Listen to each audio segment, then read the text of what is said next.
বউরে খুব মোহাব্বত করব, জান্নাতের হুরের কথা ভুলে যাইব। আমরা অবস্থা তাই হয়েছে, বউ যদি খালি তোমার দাড়ি রাখলে তোমার বুড়া বুড়া দেওয়া যায়, পরের দিন বেটা দাড়ি কাটিয়া সাপ আসে না নাই?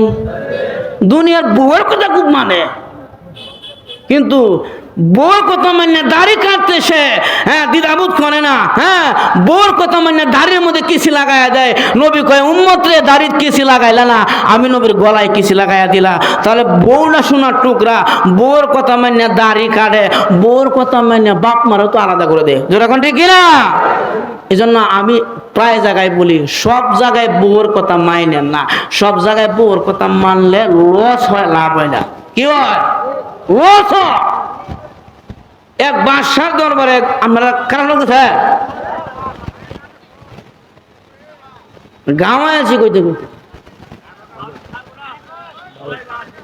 চিন্তা করছো আমার ভাইয়া, বউয়ের কথা মানলে সব জায়গায় লস হয়।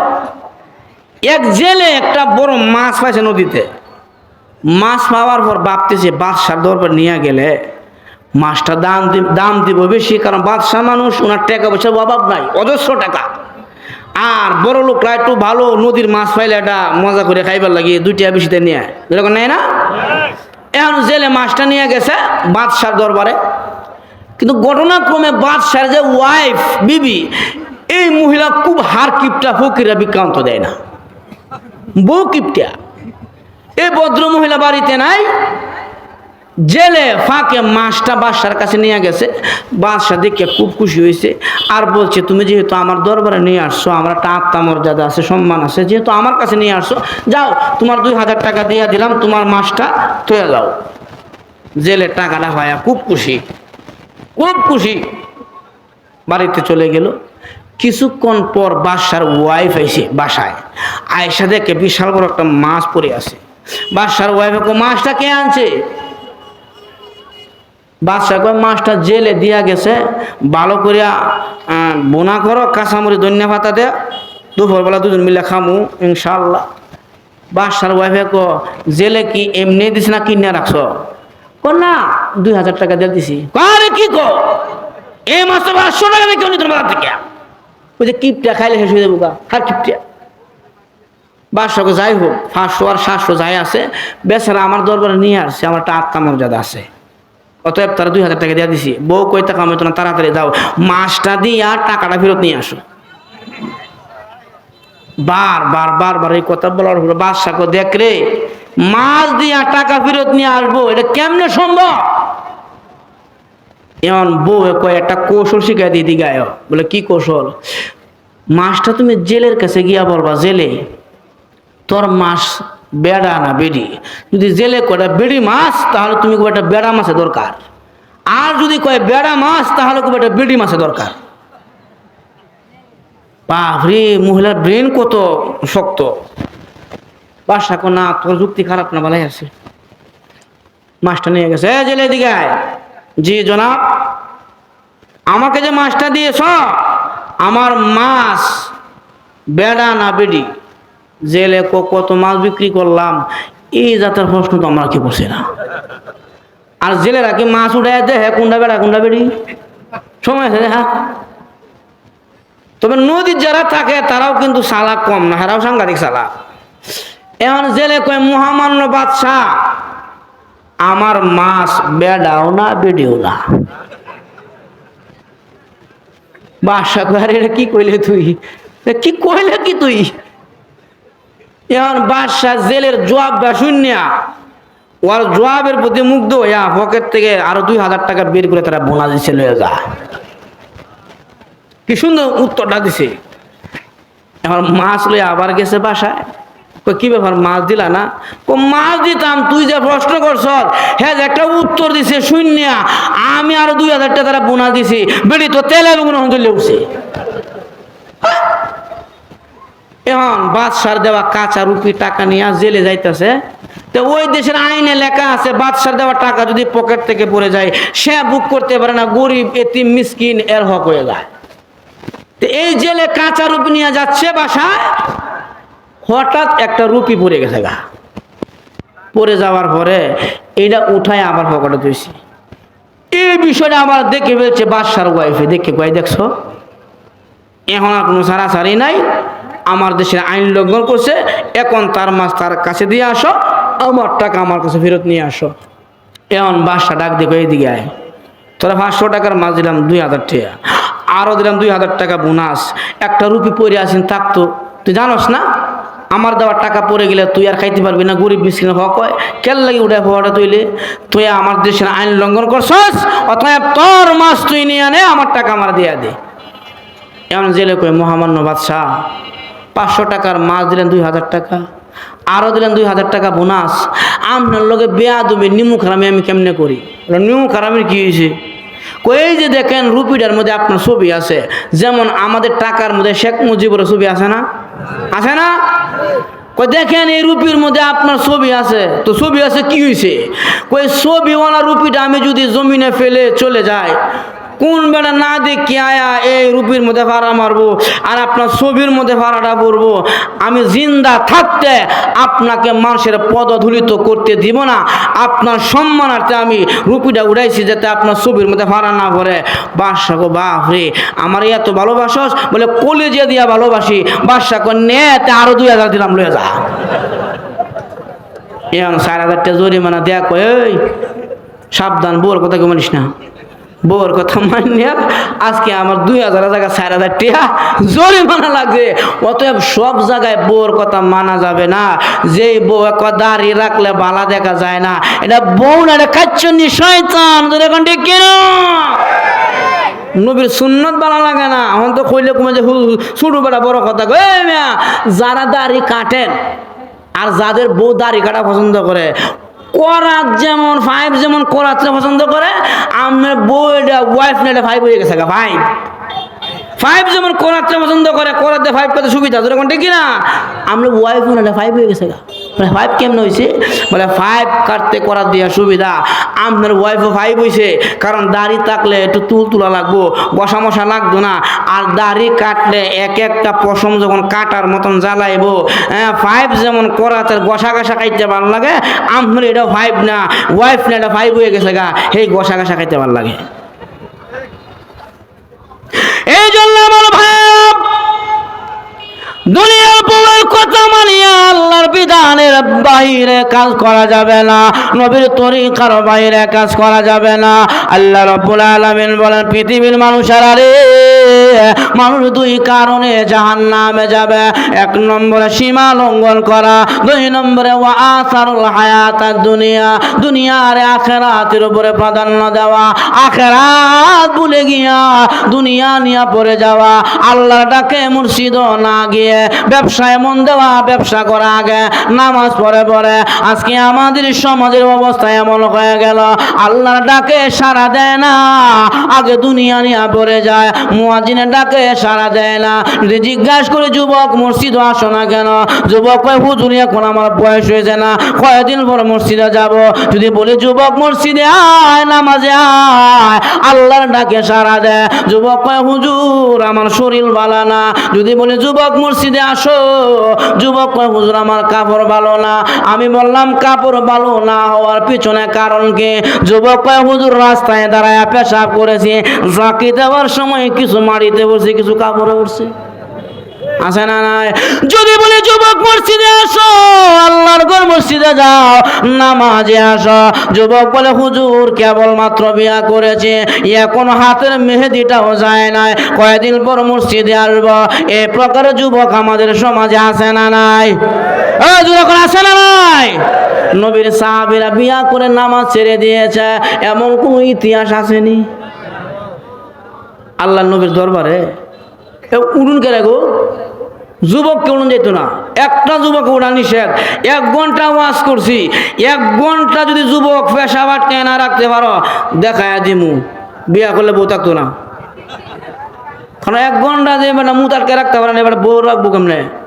নবীর দরবারে এক মহিলা গেছে, গিয়া কই নবী আমার মাও নাই, বাপও নাই, কেউ নাই, আমার একটা ছেলে দেখে বিয়া করাই দেন, আমি সংসার করি, আমার বাকি জিন্দিগির একজন ছেলের হাত ধরে আমি খাটাই। আল্লাহ নবী কয়, এই মহিলা বিয়া যে করবা শর্ত আসেনি তোমার কোনো কিছু? কোনা শর্ত নাই। কেমন ছেলে চাও, সুন্দর না কালো, লম্বা না খাটো? মহিলা কয় এইসব কিছু দরকার নাই, যে ছেলের ভিতরে 3টি গুণ থাকবে, 3 গুণওয়ালা ছেলে পাইলে তারা বিয়া করবো। আল্লাহ নবী কয় গুণগুলো কি কওসা শুনি। এমন মহিলা কয় 1 নম্বর গুণ হইল, যে ছেলে আমাকে বিয়া করবে এই ছেলেটা 365 দিন সারা রাত্র ইবাদত করতে হইব। চিন্তা করছে? সারা রাত তো তাহাজ্জুদ পড়তে হইব, সারা রাত তো ইবাদতে কাটাইতে হইব। অর্থাৎ যে ছেলের আমল নামার মধ্যে 365 দিনের ইবাদত থাকবে, এমন ছেলে বলে বিয়া করবো। নবী কয় বাপ রে বাপ, তোমার শর্ত দিয়ে তো শুরু কাটো না, অনেক বড় শর্ত। আচ্ছা 2 নম্বরটা কি? ওই যে ছেলে আমাকে বিয়া করবে 2 নম্বর শর্ত হইল, ওই ছেলে 365 দিন রোজা রাখতে হবে। কয়দিন? আচ্ছা কোন দিহি? 30 দিন রোজা রমজান মাসের। ইমাম সাহেব এই যে ফাজাইলের ফজিলত করে রাখলে এই সব এরপরে 4 দিন পর দবির আলী নসির আলী 4 দিন পর গিয়া ডাইলের বড়া খা, লাল ভর্তার ভিতরে। ইমাম সাহেব কিও আপনি ডাইলের বড়া খাইল, তখন দেখবেন একটা ফেট কামের দাঁতে দেখবেন গ্যাস্ট্রিক কয় না? মহিলা কয় 365 দিন রোজা রাখবে, এমন ছেলে হলে তার কাছে বিয়া বসমু। আল্লাহ নবী কয় আল্লাহ জানা পাও কিনা, জেদাতে শর্ত দেওয়া শুরু করছো। আচ্ছা 2 নম্বরটা। 3 নম্বর কি? কয় যে ছেলে আমার বিয়া করবে এই ছেলের ভিতরে 3 নম্বরে প্রতিদিন এক কোরআন খতম থাকতে হবে, প্রতিদিন একটা করে কোরআন খতম দিতে হবে। 365 দিনে 365টা খতম। আল্লাহ নবী কয় তুমি যে শর্ত দিছো আল্লাহ জানা পাও কিনা। আল্লাহ নবী বিশ্ব নবী রাহমাতুল লিল আলামিন বলেন, সাহাবীরা মদিনাতে সুন্দরী একজন মেয়ে আছে, কে বিয়া করবা?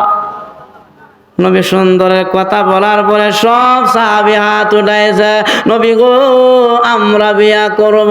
কারণ পুরুষের চাহিদা হইল একাধিক বিয়া করো। পুরুষের চাহিদা 72টা ভোর দিব জান্নাতে একজন পুরুষে। আর মহিলাদের চাহিদা হলো এরা স্বাস্থ্য কাপড়, এটা তুই হেইডা, এটা তুই হেইডা।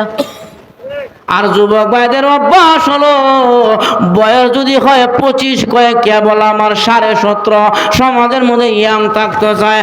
আর বুড়া মানুষের অভ্যাস হলো বয়স যদি হয় 70, কয়ে 95 বার হয়েছে। মুরব্বী তো হে বুঝলি না।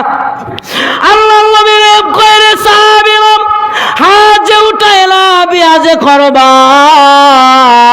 শর্ত আছে 3টা। 1 নম্বরে শর্ত হলো সারা বছর সারা রাত্র 365 দিন রাতের বেলায় ইবাদত করতে হবে। 2 নম্বরে শর্ত হলো 365 দিন রোজা রাখতে হবে। 3 নম্বর শর্ত হলো 365 দিন 65টা খতম দিতে হবে। আল্লাহর নবী যখন শর্তগুলো সাহাবীদের কাছে প্রকাশ করলেন, অর্ধেক সাহাবী বসে গেছে, আমাদের কাছে নাই আমল। আর অর্ধেক সাহাবী দাঁড়ায় আছে।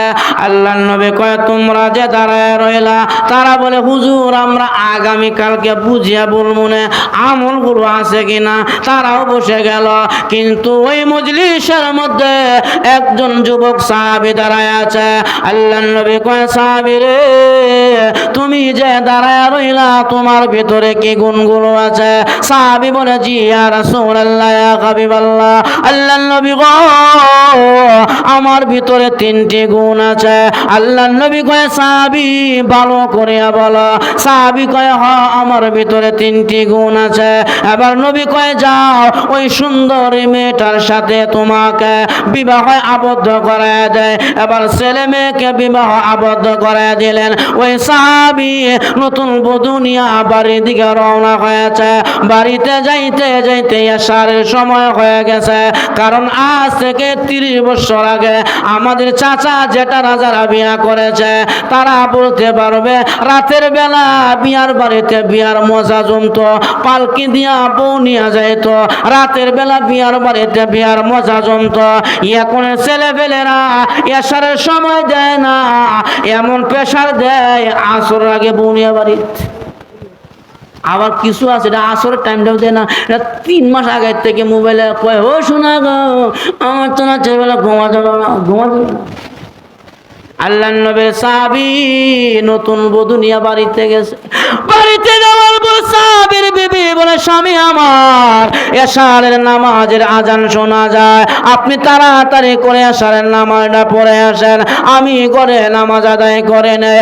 আল্লাহর নবীর সাহাবী এশারের নামাজ পড়ার জন্য মসজিদে গেলেন। বিবি ঘরে নামাজ আদায় করলেন আর মনে মনে বলে, আমার স্বামীর ভিতরে 3টি গুণ আছে কিনা আমি আজকে রাতের বেলায় এটা পরীক্ষা করব। এবার সাহাবী এশারের নামাজ পড়িয়া যখন নাকি ঘরের ভিতরে ঢুকলেন, হুজরা শরীফে ঢুকলেন, ঢুকিয়া বলে, বিবি রে, আমার পেটে ক্ষুধা লেগেছে, আমাকে খাবার দাও।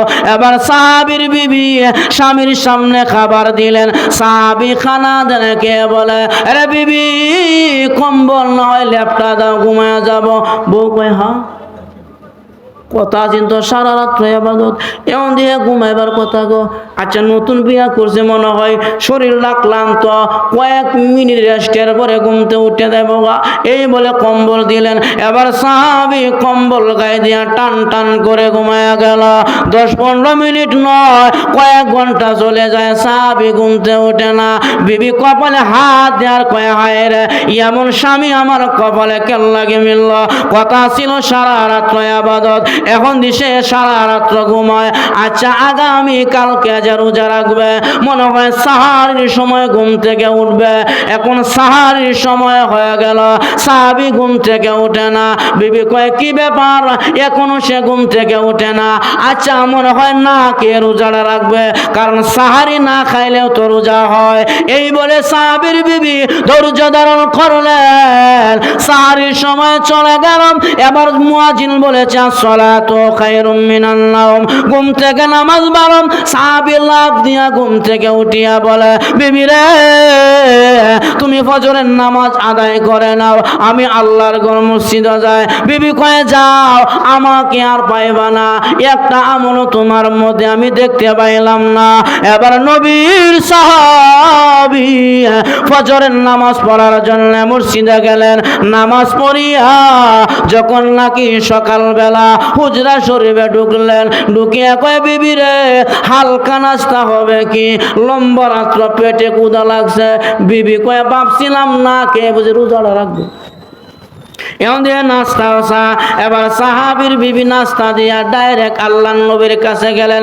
ওগো নবীজি, এমন এক সাহাবী আপনি আমাকে দিলেন, আমল করবে দূরের কথা, আমলের লেশ মাত্র নয়। আল্লাহর নবী কয়, না, এমন বেমূল্য তো আমার সাহাবী না। আর সাহাবী কান্নু জমি হৃদয়তুম ইহতিদায়তুম, আমার সাহাবীরা তারকার সমতুল্য। আমার সাহাবীদেরকে যারা অনুসরণ করবে, মহান আল্লাহ তাদেরকে হেদায়েতের রাস্তা দেখায়া দেয়। আমার সাহাবীরা তো এমন বেমূল্য না।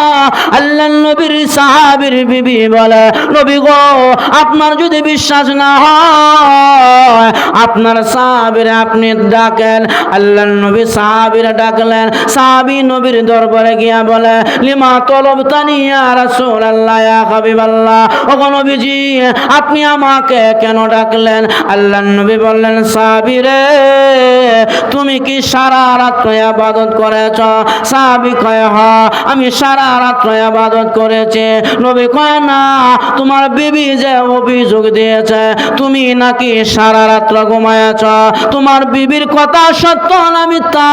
এবার সাহাবী বলে, নবী গো, আমার বিবি যা বলেছে সত্য বলেছে। আল্লাহর নবী বললেন, সাহাবী রে, এটা কেমন ইবাদত, রাতের বেলা ঘুমাও আবার ইবাদত করো? এবার সাহাবী বলে, ওগো নবীজি, আগে জানতে চাই আপনার জবানের কথা সত্য না মিথ্যা? আল্লাহর নবী বললেন, সাহাবী রে, আমি মুহাম্মাদের জবানের কথা মিথ্যা হয় না, আমি মুহাম্মদ অযথা কথা বলি না। মুহাম্মদ হার গেল না গুফতা, তা না গুফতা, জিবরাইল হার গেল না গুফতা, তা না গুফতা, রব্বুল জলিল, হে সাহাবী, আমি মুহাম্মদ আল্লাহর অনুমতি ছাড়া কথা বলি না, আল্লাহ আমাকে না জানাইলে আমি কথা বলি না।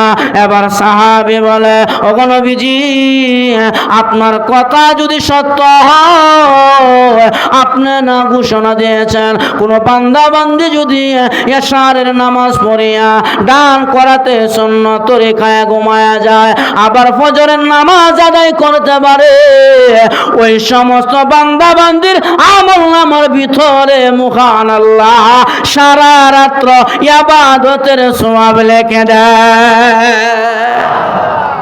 নবী কয়, হ্যাঁ কথা তো আমার। সাহাবী কয়, এখন বলেন সারা রাত্র ইবাদত আসেনি? কয়, হ আছে, খাইছি। নবী গো, আপনার সাহাবী রোজা রাখে নাই? আল্লাহ নবী কয়, সাহাবী রোজা রাখছো? কয়, হ। বিবি কয়, না, কোন সময়? নাস্তা খাইটাই রেখেছি আপনার দরবারে। আল্লাহ নবী কয়, সাহাবী রে, তোমার বিবি বলছে কেবল নাস্তা খেয়ে নাকি আসলা? কয়, হ, নাস্তাও খেয়েছি। নবী কয়, সাহাবী, এটা কোন মাযহাবের কোন তরিকার রোজা রে? সকালবেলা নাস্তা খাইলেও রোজা ভাঙে না। রোজা রাখছো, আবার বলো সকালবেলা নাস্তা করেছো। এবার সাহাবী বলে, নবী গো, আপনার জবানের কথা সত্য। নবী কয়, 100 বার সত্য, বিন্দু পরিমাণ সন্দেহ নাই। এবার সাহাবী বলে, নবী গো, আপনি না ঘোষণা দিয়েছেন 1-10, আপনি বলেছেন মান জাবিল হাসানাতি ফালাহু মিন আশরি আমসালিহা, 1-10 আপনার জবানের ঘোষণা। আমল করবে একটা, আমল নামায় সওয়াব লেখা হবে 10টা। 1-10 আপনার ঘোষণা। নবী কয়, হ্যাঁ, 1-10 আমি নবীর জবানের ঘোষণা। এবার সাহাবী বলে, ওগো নবীজি, 1 যদি 10 হয়, আমি রমজানে 30টি রোজা আদায় করেছি। একটি রোজা যদি 10টি রোজার সমান হয়, 10টি রোজা 100 দিন রোজা রাখার সমান সওয়াব। আরো 10টি রোজা 100 দিন রোজা রাখার সমান সওয়াব। ওগো নবীজি, আরো 10টি রোজা 100 দিন রোজা রাখার সমান সওয়াব। রমজানের 30টি রোজা 300 দিন রোজা রাখার সমান সওয়াব। ওগো নবীজি, বলেন আমার আমল নামার মধ্যে 300 দিন রোজা রাখার সমান সওয়াব আছে নে? আল্লাহর নবী কয়, হ্যাঁ, 1 যেহেতু 10, রমজানের 30-এ 300 দিন রোজা রাখার সমান সওয়াব আছে।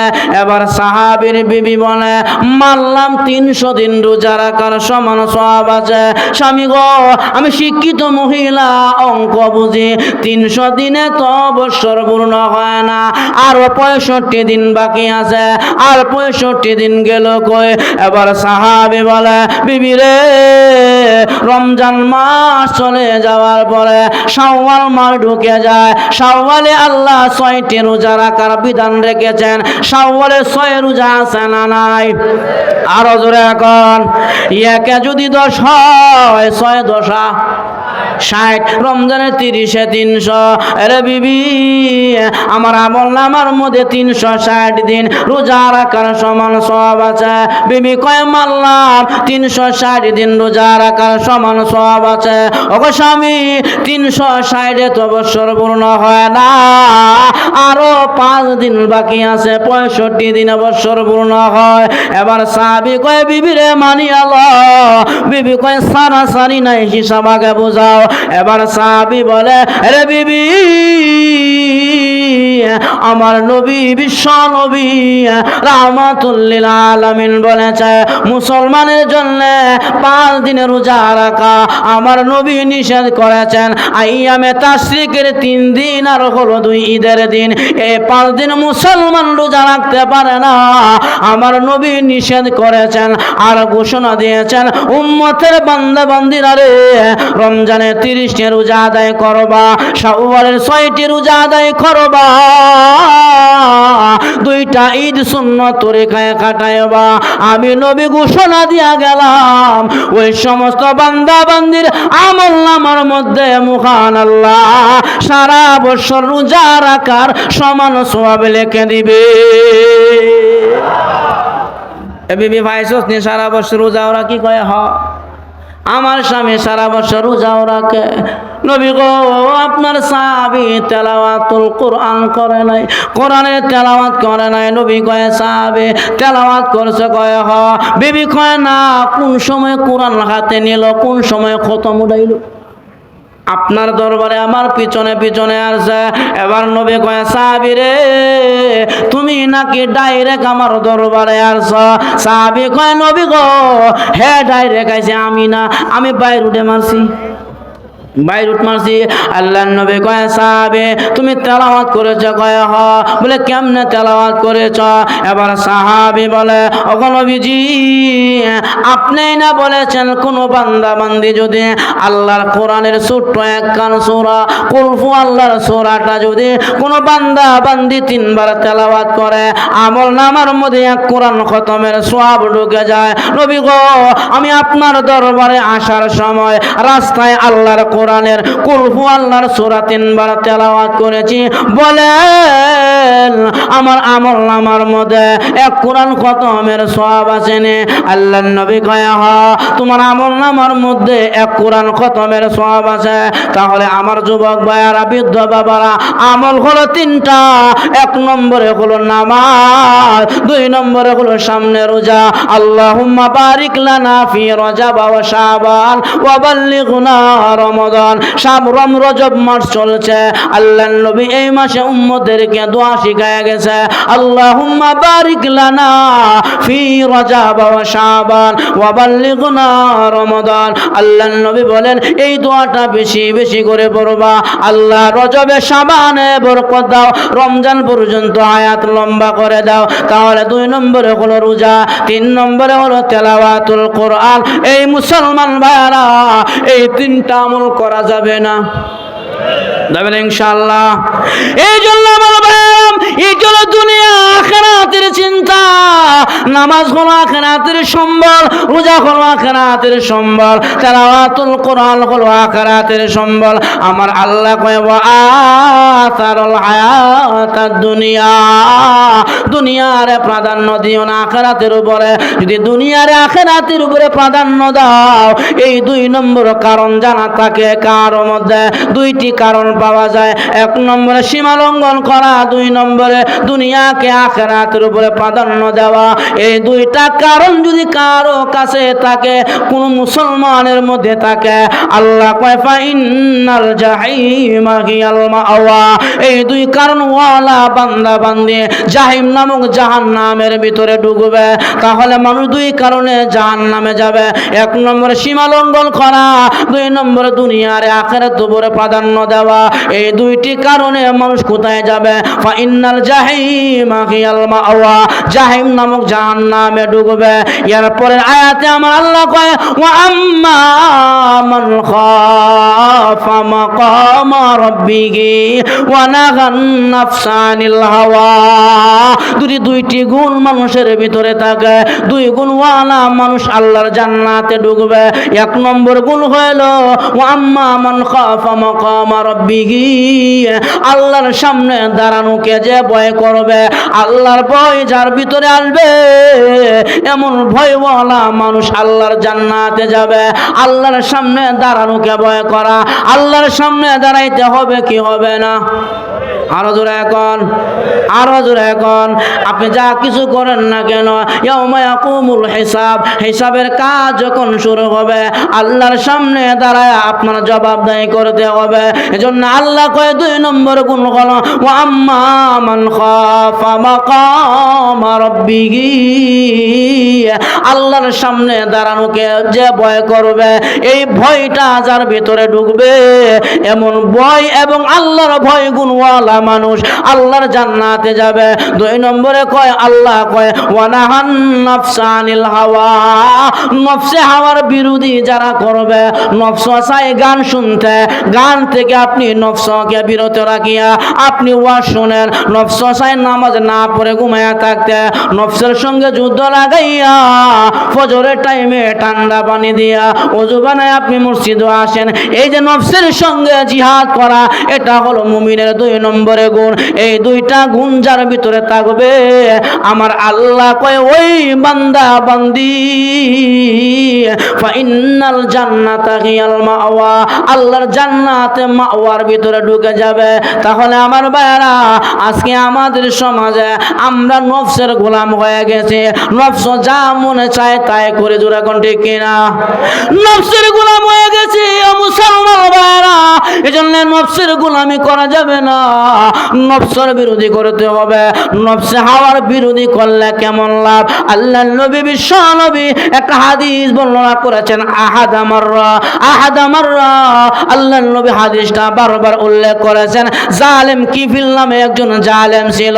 ওই কিফিল জালেম, উনার কাছে একজন ধার্মিক মহিলা, পর্দা নিশিতা মহিলা জালেম কিফিলের কাছে এসে টাকা ধার চাইলেন। জালেম রে, আমার পরিবার চলে না, সংসার চলে না, বাচ্চা কাচ্চা নাকে উপবাস আছে, আমার কিছু টাকা ধার দাও, কর্জ দাও, আমি আমার পরিবারটাকে কিছু খাবার কিনে তাদের পেটে খাবার দে। জালেম কিফিল বলে, মহিলা রে টাকা দিব, শর্ত আছে। বলে কি শর্ত?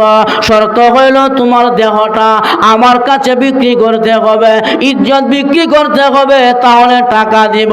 মহিলার এমন অবস্থা, দেহ বিক্রি করলেও চলে না, টাকা না নিলেও চলে না, বাচ্চা কাচ্চা না খাইতে খাইতে উপবাস পড়ে আছে।